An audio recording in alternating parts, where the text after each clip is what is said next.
കോഴിക്കോട് ജില്ലയുടെ വിവിധ ഭാഗങ്ങളിൽ നിന്ന് ഞങ്ങൾ പകർത്തിയ ദൃശ്യങ്ങളാണിത്.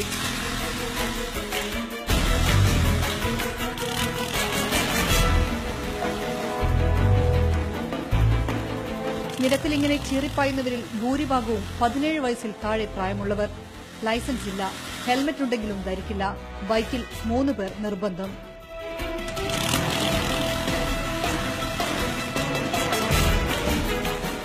ഒരു കൈകൊണ്ട് ബൈക്ക് നിയന്ത്രിച്ച് മറുകൈയിൽ ഫോൺ ചെവിയിൽ ചേർത്തുള്ള അപകടകരമായ യാത്രയാണ് കുട്ടികളുടേത്. റോഡിലെ വളവും തിരിവുമൊന്നും ഈ യാത്രയ്ക്ക് പ്രശ്നമേയല്ല. പോലീസിനെയും നിയമത്തെയും വെല്ലുവിളിച്ചാണ് യാത്ര. വഴിയിൽ പോലീസുണ്ടെങ്കിൽ ഊടുവഴിയിലൂടെ രക്ഷപ്പെടും. പിന്നിൽ വരുന്നവരെ വിളിച്ചറിയിക്കുകയും ചെയ്യും. ലൈസൻസ് ഇല്ലാതെ 2 വീലർ ഓടിക്കുന്ന ഈ പെൺകുട്ടി പറയുന്നത് കേൾക്കുക. പിടിച്ചാൽ നല്ലൊരു സംഖ്യ ഉണ്ടെന്ന് വാങ്ങുമെന്ന് എനിക്കറിയാം. കാരണം എനിക്ക് വണ്ടിക്ക് ലൈസൻസ് ഇല്ല, 3 ആളാകുന്നോടെ കണ്ണാടിയില്ല. അപകടമാണെന്നറിഞ്ഞിട്ടും കുട്ടികളെ നിയന്ത്രിക്കുന്നതിൽ രക്ഷിതാക്കൾക്കും വീഴ്ച പറ്റുന്നു. കുട്ടികൾക്ക് പിന്നിൽ കാഴ്ചക്കാരായി രക്ഷിതാക്കൾ യാത്ര ചെയ്യുന്നതും കാണാം.